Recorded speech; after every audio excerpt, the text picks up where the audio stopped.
ચાલો ખેડૂત મિત્રો, આપણે અગાઉ તલાટી મેન્યુઅલની વાત કરતા હતા. સુધારેલો તલાટી મેન્યુઅલ 2007 એટલા માટે અસ્તિત્વમાં આવ્યો કે ત્યારથી ઈ ધારા અમલમાં આવ્યો. ઈ ધારાના કારણે કેટલાક સત્તાનું વિકેન્દ્રીકરણ કરવાની જરૂર પડી, એટલે નવો સુધારેલો તલાટી મેન્યુઅલ 2007ની જોગવાઈઓ મુજબ આપણે થોડી આગળ વધારે ચોખવટથી વાતો કરીએ.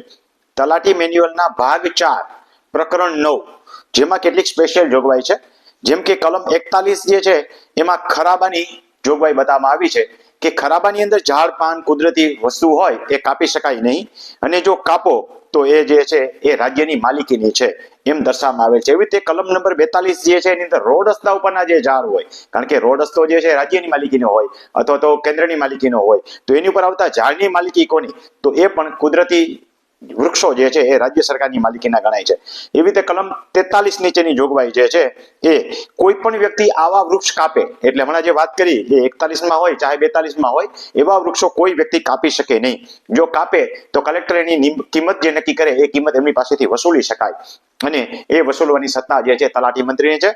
તલાટી જે છે એ પરવાનગી વગર આવા વૃક્ષો કાપેલા હોય તેની ફરિયાદ પણ કરી શકે અને એનો દંડ પણ વસૂલી શકે, કલેક્ટર જે કિંમત નક્કી કરે તે. આ બાબતે અપીલ કરવાની થાય તો પણ કલેક્ટરમાં જ અપીલ કરવાની થાય કે ભાઈ કિંમત વ્યાજબી નથી તો.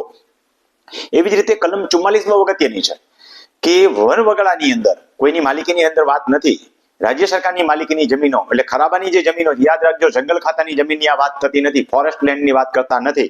તો એવી જમીનની અંદર જો બળતણના વૃક્ષો આવેલા હોય, જેમ કે બાવળ કે એવા કોઈ પણ અન્ય વૃક્ષો, તો એ બળતણ તરીકે તમે વાપરી શકો, પરંતુ એનો કોમર્શિયલ ઉપયોગ કરી શકાય નહીં. એટલે કે આવા જથ્થાબંધ જાજા વૃક્ષો 15, 20, 25 વૃક્ષો કાપી અને તમે એનો લાકડીઓ કોલસો પાડી શકો નહીં. જો એવું કરો તો એ ગુનાહિત કૃત્ય છે. આના માટેની સજા એટલે શું દંડ વસૂલ કરવો એના માટે દંડની જોગવાઈ તો છે જ, પણ એ કલેક્ટરને આધીન છે અને એના માટે તલાટી મંત્રી છે ફરિયાદ કરી શકે. આટલી બાબતો હતી વસૂલ કરવા માટેની જોગવાઈ છે.